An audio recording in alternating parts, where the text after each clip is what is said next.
Okay, I was ready to start building the second wing, and then I started laying the parts out. And as I noted before, some of these spars or the sprues were a little bit warped, and really most of them were okay, and I could deal with them by just the pinning and such.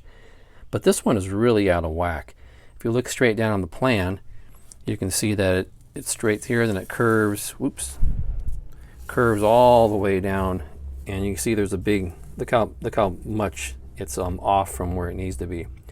So I'm not sure exactly how to deal with this. I don't think I'm going to try to pin that the way it is. So I thought maybe I could try to maybe get it wet with some warm water and then maybe clamp it down for a little while. So that's what I'm going to try to do. If that doesn't work, I may try to go buy another piece, but we'll see. Let's see how this works first.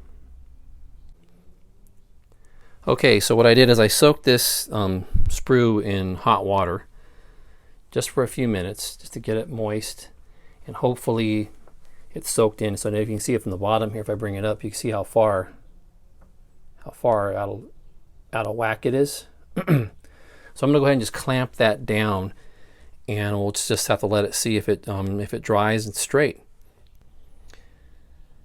Okay, well, we'll see how this works. I don't know how long. I'll probably leave this here for a few days. Luckily, we're sort of getting towards summer, so it's not too cold, and maybe it'll dry out quickly. I used the little line on the cutting mat as a guide to try to keep it straight laterally, and so I guess that's sort of one of the problems you have if you have a vintage kit. If you're going to buy an old kit online, you know, you don't know how long it's been. Well, you have an idea of how long it's been sitting there, but it could get kind of warped and things like that. So stuff to look out for, stuff to think about. But anyhow, and again, clamps are your friend. Here they are. I'm glad I have all these. So it's great for when you're building kits and doing other stuff. Okay, well, I was looking at the leading edge spar, and it wasn't as bad as this other spar, but I decided to try the same method, a little bit different. But I got that one wet also, and then I'm just going to put it underneath, as you see, put underneath a couple weights, and I'm hoping this works. We'll find out. So I have to wait for these two things to dry, and it's probably going to take a few days before I can start working on the other wing, the other wing panel. Okay, well, it's been about a week since I put the weights and clamped these spars down due to them being a little bit warped or bent. I checked them during the middle of the week, and they seem to be getting a little bit better, but I'm not sure how much it's going to change. So I'm going to pull these off here for this one. Now, this one wasn't too bad. This is the leading edge spar, and I still have a little bit of a curve in it. You can see if I push it down, a little bit of a curve in there still. But I don't think that's going to be a problem. I think this is not, it's not strong enough to cause a problem with the wing construction. I think I can bend it and form it when I put the wing together, and it'll be straight. So that's one I'm not too worried about. Now this one is a different story. Let's go ahead and pull these off of here.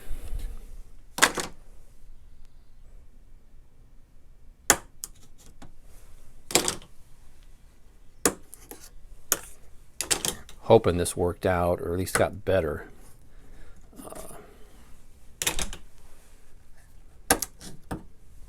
We'll see here. Oh. Okay, so let's take a look here.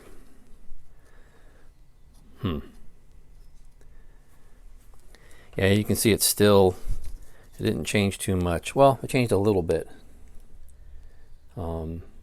But again, you can see it's still bowing up a little bit here. So, but I don't think it's just that strong to cause a problem. Boy, it doesn't look like it changed at all. Let me see here. Let me line this up on here. Yeah, you can see how much it's bowed. It's not as bad as it was. It was more than an inch or so. So anyhow, I'm going to go with this. I'm going to try this out and see how it works. I think we're going to be okay.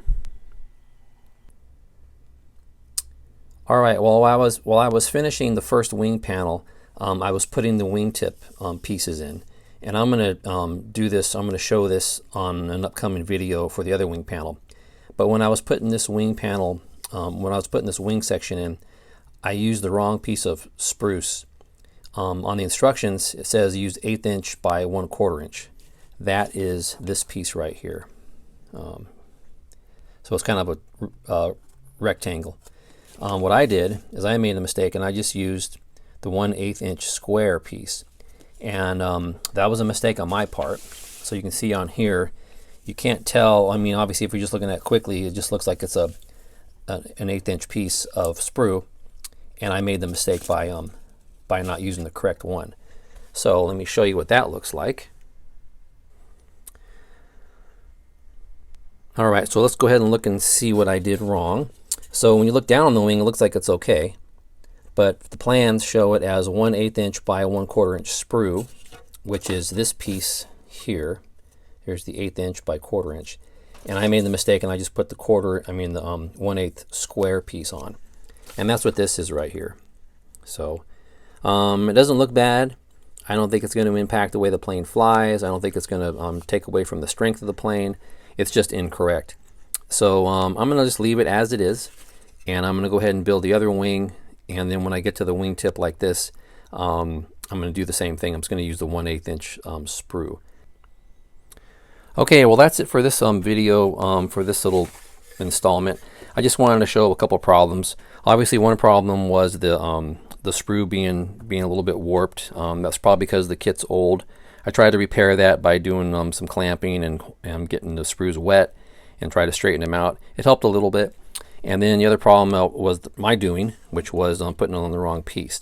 So the next video, I'm going to move on and try to get this wing put together, and then we'll continue on with the build. All right, we'll see you next time. Thanks for watching.